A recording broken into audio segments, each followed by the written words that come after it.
Thank you for listening to mypainweb. Despite all that modern medicine offers, chronic pain often worsens and becomes more complicated over time. Connecting to mypainweb empowers you to take charge of your chronic pain. We'll help you achieve some quality of life as you face your own obstacles of living with chronic pain. You are listening to My Pain Web podcast, episode number 8, Chronic Pain Options, Controversy and Contradiction. Today, we're talking about the controversies and contradictions of chronic pain options. So let's get started. Hey everybody, Steve Connick here, and welcome to My Pain Web podcast. If this is your first time listening, then thanks for coming. The My Pain Web podcast is the place where we talk about what it means to be suffering in a pain web. We listen, we share, we connect, we clarify, we cry, and we laugh. Together we empower and motivate to create confidence, worth, and self-esteem. My Pain Web helps you achieve a quality of life as you face the obstacles of living with chronic pain. You can connect to many chronic pain details and information at mypainweb.com. Come back often and feel free to add the podcast to your favorite RSS feed or iTunes. You can also follow me on Twitter at mypainweb and on Facebook. Today's show discusses the controversy and contradiction that exists in the treatment options for chronic pain. This is an excellent podcast subject. We're going to be talking about the treatments, the therapies to help chronic pain. What is available out there that should be able to help you manage and defeat your pain? But in a sense, what are we finding after all of these treatments are being utilized? And what I mean here is, with so much that modern medicine now offers, so many advancements, we would think that when something is broken or we're suffering from an injury, that medical treatment and all of the weaponry and the arsenals that modern medicine has, that the numbers of people that are experiencing worsening chronic pain over time should be decreasing. Well, this podcast is going to talk about the dismal and unfortunate fact that more and more Americans and people around the world are suffering from worsening chronic pain today than ever before. So we are going to chat a little bit about some trends, some numbers, and about some philosophy and approaches. So I think you're going to find this podcast very helpful, very enlightening, and very worthwhile. When I start throwing out some numbers and trends, don't get hung up on the specific numbers. You can always click on mypainweb.com and click on the My Pain Web help button, and the podcast we're talking about today, the options, controversy, and contradiction, is right there. And you can find what we're talking about today and much, much more detail on this topic right there on mypainweb.com. Now, without question, controversy and contradiction are found in almost every aspect of chronic pain. It's so widespread and deeply rooted that controversy and contradiction are in of itself an added strand within our pain web. While the numbers may vary somewhat based upon who's reporting the numbers, it's universally accepted that chronic pain is a major public health problem. In fact, according to the National Centers for Health Statistics, chronic pain has now reached epidemic proportions. Think of it this way. 1999, 50 million people suffered from chronic pain. Today, that number is well over 100 million people. In fact, We hit the 100 million mark, 100 million people suffering from severe chronic pain back in 2006. Today that number is well over 125 million. There lacks, and this is probably one of the root foundations, there lacks a single, seamless approach to managing chronic pain. There it is. I said it. It's simple, but it's true. Now, while there's no shortage of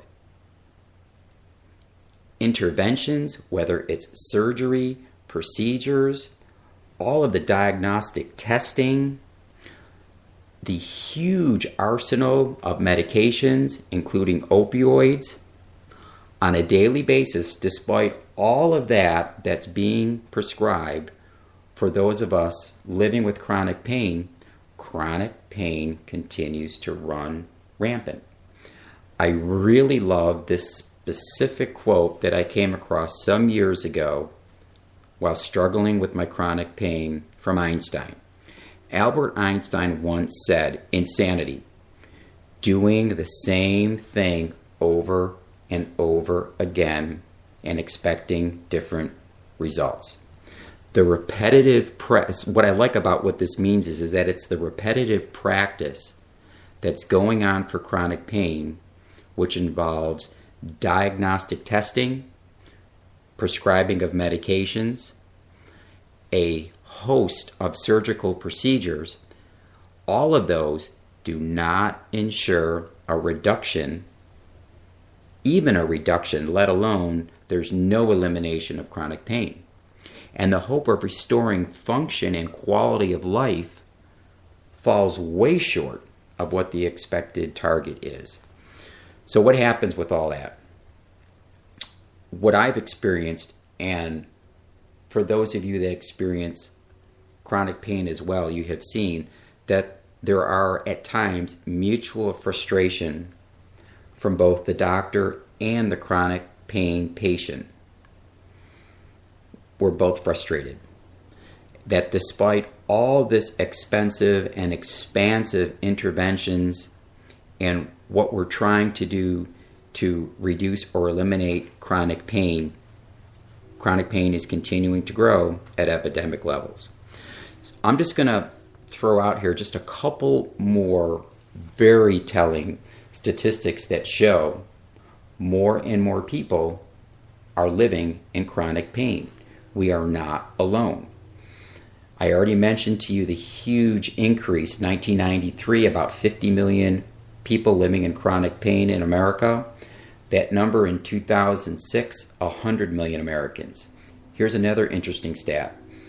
The number of work days lost due to chronic pain. We lost 36 million work days in 1993 due to chronic pain. And in 2005, that number skyrocketed to 100 million work days lost due to chronic pain. A gold standard that is sometimes used for those with severe chronic back pain is something you may have experienced or heard. It's called fusion surgery. Back in 1993, 184,000 fusion surgeries were performed on chronic pain patients. In 2003, just 10 years later, that number went to 500,000 fusion surgeries. And in a very short span from 2003 to 2009, that 500,000 fusion surgeries went to over 1.1 million fusion surgeries performed. Equally as eye-opening is the fact that many fusion surgeries require a very expensive implanted device. Basically, it's called hardware, that when the spine is fused, hardware is also inserted to stabilize the spine. These hardware items cost, in 1993, about $211 million. That's for those 184,000 fusion surgeries. That number in 1999 was 2.5 billion, meaning the implant sales grew from about 200 million in 93 to over 2.5 billion in 99. And in just 10 years, in 2009, the implant sales for those over 1 million fusion surgeries skyrocketed to 25 billion. The data that supports this epidemic is there, and it is concrete, and it's not even debatable. You can find more just by clicking at mypainweb.com in the option, controversy, and contradiction section. So while there's much that's been published and debated about the actual existence of chronic pain, there's also a lot of controversy and contradiction of not just the actual existence of chronic pain, but what methods do we use to treat it? That is a huge chunk to absorb. Pain itself, chronic pain, the nature of it, where do we feel it, where does it reside in the body, is a very huge question, depending upon the doctor who's being treated, the tools they have available, and even more contradictory and controversial is, how do you treat it? There's no standard. It is a huge, varied playing field of all that can be used to try and treat chronic pain. So I'm going to mention one last time, at mypainweb.com, there are some excellent links if you want to further read about very specific controversies and contradictories in chronic pain. I refer to specific back surgeries, which I am very, very firsthand familiar with. A lot of controversy about opioids and pain medication. Even the theory of pain itself is hugely contested and debated. And the list goes on and on. So if you want to know more about, well, what exactly is the controversy specifically, I have dozens of specifics that you can spend a few minutes and read more details about. So the bottom line here about the options for chronic pain therapy is what? Well, the bottom line is that as a chronic pain patient such as yourself, expect that there's going to be controversy and contradiction as you seek your chronic pain treatment. I've learned to expect it. Thereby, it removes that element of surprise when I'm up against it. And in a sense, this helps me to remain proactive in an effort to reduce or better manage my own pain. One last link to point out at the same section at mypainweb.com in the options controversy section is this link called Overtreated, Surgery Too Often Fails for Back Pain. If this is your source of pain, that's a must read without question. So I've made the effort to understand and learn about my chronic pain causes, what the diagnosis is, what the prognosis or what does the future look like for my pain, and more importantly, what are the treatments out there, what has worked, what has not worked. And many times I've brought the findings that using the internet is a very valuable resource.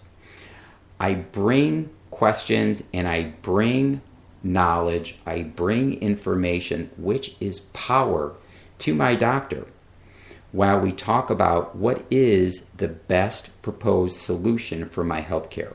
This helps me in which I'm transforming from just a patient into someone who is an active partner with their doctor.